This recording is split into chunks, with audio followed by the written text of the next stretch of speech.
I wanted to do a quick chapter addressing marine invertebrates since their anatomy is a little different from the bony fish and other animals with skeletal structures. So let's look at some cephalopods. These animals do have bilateral symmetry, but due to their very round and organic forms, we have to pay close attention to the volume. So instead of just studying the side view, I'm actually going to go right into studying the form. Here's some examples of basic form breakdowns for cephalopods.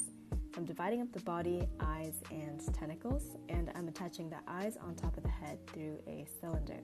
For these tentacles, I'm going to set a main direction line to group most of the limbs, then have a couple going off in their own direction to add a more dynamic feel.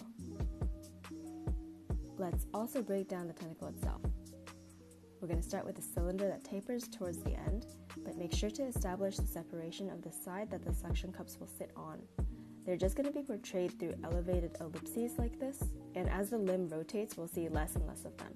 And let's do a full render of an octopus. I'm going to start with a rounded shape for the body and the eyes, and a direction line for the limbs. Next, I'm going to introduce some form sensitivity and some texture around the edges here.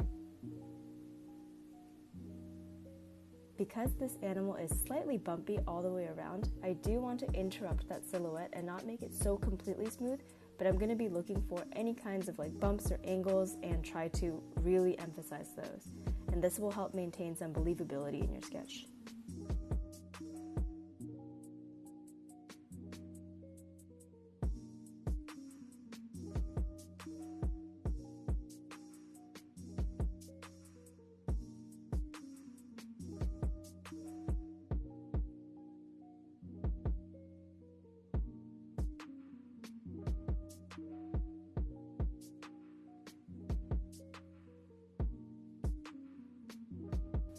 It's not completely necessary to render out all the texture, and that's actually going to oversaturate the sketch and flatten out the form.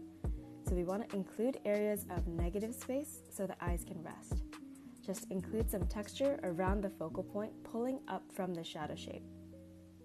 If you look back on the previous chapter where we were lighting basic forms, you can follow that lighting setup for a rounded form and assign a similar shadow shape onto the octopus. And for the placement of these shadow shapes, I'm focusing on the underside of the octopus and the tentacles that are on the other side, and we're just going to flatten those with a solid value. And I'm also going to add a little bit of rotation on the tentacles and simplify the suction cups as well since they're further away from the head. And on a lot of cephalopods, you're going to see that these suction cups are so dense that you might actually have to render it as a continuous texture rather than simplifying it into these individual shapes, but that's totally up to you. And for your cephalopod study, don't feel pressured to stick so closely to your reference. Like we saw in this demo, you can actually just create your own composition from the body and the eyes and just fill in the gaps from your reference photos. And next up, we'll be going into more structured animals, starting with birds. Bye guys, I'll see you in the next video.